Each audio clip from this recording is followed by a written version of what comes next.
সব মত পথ মিলেছিল এক গন্তব্যে, এক ঠিকানায়, ঢাকার ঐতিহাসিক সোহরাওয়ার্দী উদ্যান।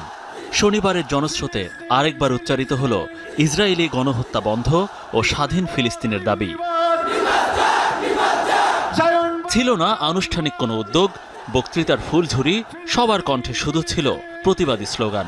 মঞ্চ থেকে ভেসে আসা গানের কথায় ফিলিস্তিন একদিন মুক্ত হবেই, ধ্বংস হবে সাম্রাজ্যবাদীরা।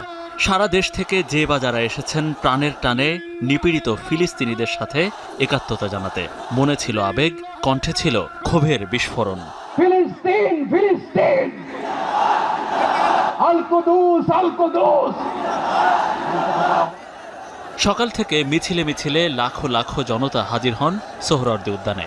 জনস্রোত উদ্যান ছাড়িয়ে ঢাকা বিশ্ববিদ্যালয়, শাহবাগ, রমনা এলাকায় অবস্থান নেয়।